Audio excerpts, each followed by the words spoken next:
Hey, what's up? This is Kevin from Steady Garage. I'm under Miguel's Honda Element again. This time we're gonna install the Zeus Armor engine skid plate. So here's the Zeus Armor engine skid plate. It is made from 316 or about 5mm thickness 5052 aluminum. It's all CNC laser cut, CNC press brake bent, and it's all TIG welded on all the joints. And this skid plate is completely flat on the bottom, nothing protrudes below it. There's also a cutout for the engine oil drain, so that way you don't have to remove the skid plate when you want to do a oil change. You can just simply reach it in there and access the drain bolt. The Zeus Armor skid plate is made from one whole solid piece of 5052 3/16" aluminum, so it's all the same material all around, so it's very strong, and it makes for a much better skid plate than having a bunch of welds or anything that protrudes underneath. The weight of the Zeus Armor skid plate is actually pretty light. It's 11.5 pounds. So we're gonna round it up and say it's 12 pounds. So it's not gonna add a lot of weight to the element. So you get good protection and lightweight. And the powder coat is a Zeus gray with a matte finish and a little bit of texture. So it's a really nice color. It comes with 5 rubber bumpers that sits in between the subframe and the skid plate. So just in case you do make contact with rocks and stuff while you're out on the trail, if there's any vibration or anything, this will be in place to kind of dampen it and absorb it. There's also the 2 sway bar bracket bolts and the 2 standoff spacers. So yeah, we're gonna go ahead and get started on the installation. So before anything, we're gonna start putting in the rubber bumpers. It's really easy to do. You just gotta walk it in or wobble it into position. We're gonna add 2 on each side and then 1 on the back. If it's a little hard to get in there, you gotta give it some of that hot tour. Nah, just kidding.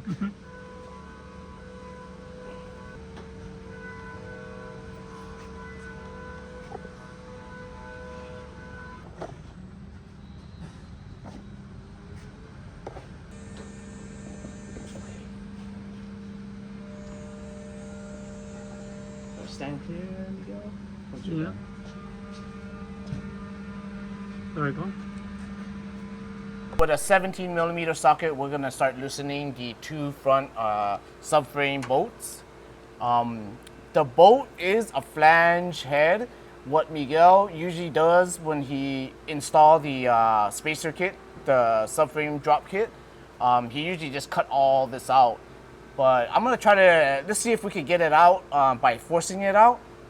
So that way you don't, for those who don't want to cut it, you don't have to. Another way to do it is to remove all the clips and to pull the under liner panels down and to remove the bolt. But I know not everyone has time for it, but let's see what we can do.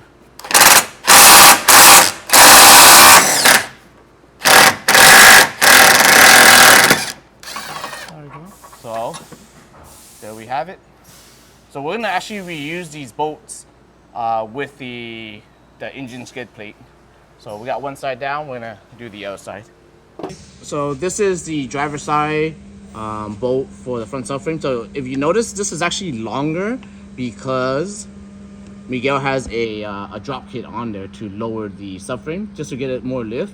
So the OEM one will look a little bit shorter and might look a little bit different, but we just wanted to note that.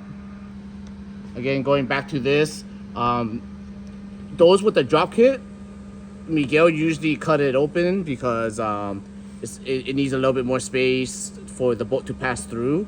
And then also, it's always recommended to re-torque the bolt at least once every year, just to kind of make sure things are nice and tight and there's nothing funny going on. So what we're gonna do is we're gonna zap it off while pushing the panel to see if we can get it through the hole.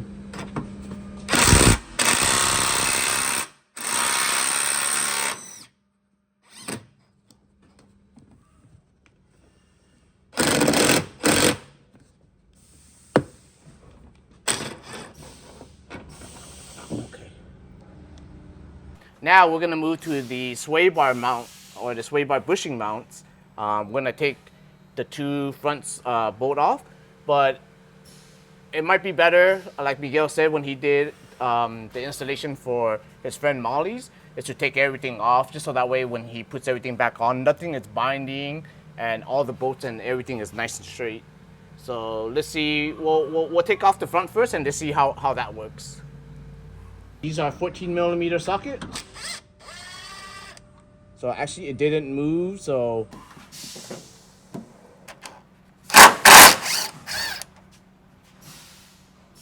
okay, so that one's still good.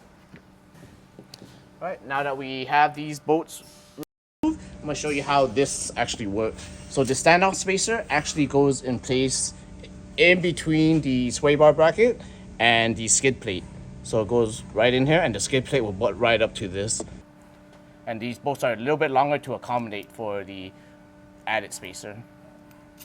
So since we have a lift, we're able to lift the whole car up, but if you're working on it on your driveway or your garage, you're gonna use a floor jack. If you're working on this installation by yourself, you're gonna want to put like a cardboard or something to protect the skid plate, so that way when you're moving it around, it's not gonna scratch up all the powder coat. So we're gonna use a transmission jack just to get it in place, and we're gonna put the cardboard up in here. But of course, when you're laying down on the, using a floor jack or on the ground, it's gonna be a little bit different.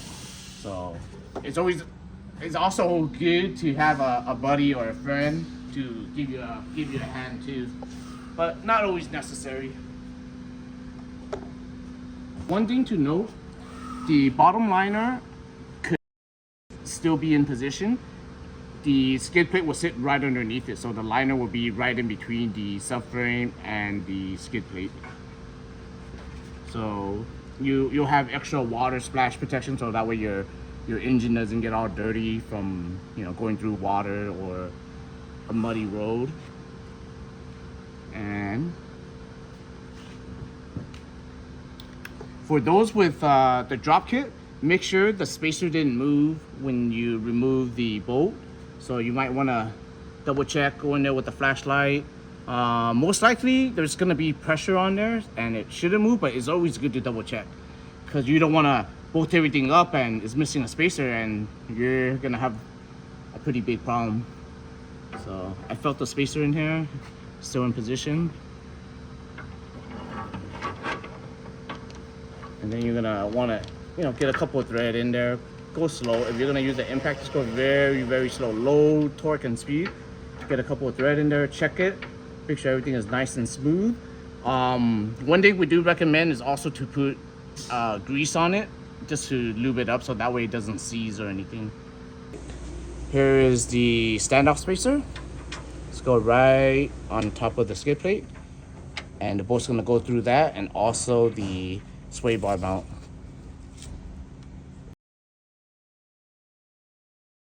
Now that the subframe bolts are on, the sway bar mounts are on, this is ready to rock and roll.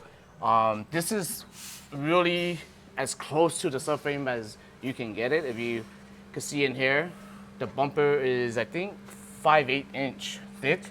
So, there's still a little bit of a gap here, but, this side is touching, so it's as high as possible. I mean, it's even higher than this part of the subframe. So as you can see, the skid plate is as high as possible. These rubber bushings or these rubber bumpers, they're about like 5/8 inch thick. So it's just a hair underneath that. So you're not really losing much ground clearance. I mean, if you really look at it, this portion of the subframe is actually lower than the skid plate. So everything is nice and smooth underneath, nothing to catch on, so you can just slide on over logs and whatever that you might catch on the trail. 76 foot-pound torque to the subframe bolts.